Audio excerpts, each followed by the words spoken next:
Fourth city ఎక్కడదే? దాని గురించి చెప్పు జర జాగెక్కడదో.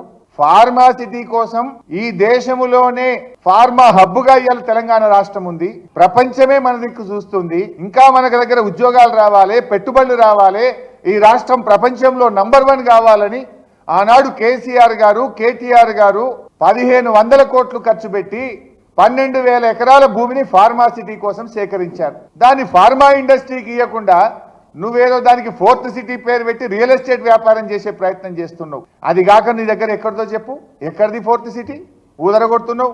అంత ఏదో నేనే చేసిన ఈ ఫోర్త్ సిటీ అంత ఏదో నా క్రియేషన్ అని మాట్లాడుతున్నావు. వెనకటికట ఎవడో వంటంతా వండి పెట్టినాక వడ్డించడానికి వచ్చిందట, వడ్డించడానికి చేసి అంత నేనే చేసిన అన్నాడట. ఇది కేసీఆర్ గారు 12,000 ఎకరాలు 1,500 కోట్లు ఖర్చు పెట్టి భూసేకరణ చేసి ఢిల్లీకి వెళ్లి ఎన్విరాన్మెంట్ క్లియరెన్స్ తెచ్చి కోర్టుల్లో కేసులన్నీ క్లియర్ చేసి రెడీగా పెడితే దాన్ని ఫార్మాసిటీ చేయి నాయన అంటే ఫోర్త్ సిటీ అని పెట్టి రియల్ ఎస్టేట్ వ్యాపారం చేసే ప్రయత్నం చేస్తున్నావు. ఆనాడు ఏం మాట్లాడింది కాంగ్రెస్ పార్టీ? కాంగ్రెస్ అధికారంలోకి వస్తే రైతులకు భూములు వాపసు ఇస్తామన్నారు. ఈ వాపసి మరి అయితే ఫార్మాసిటీ పెట్టు, లేదంటే రైతులకు భూములు వాపసి. నీ ఫోర్త్ సిటీ డ్రామా ఏంది అని నేను అడుగుతా ఉన్నా ఈరోజు.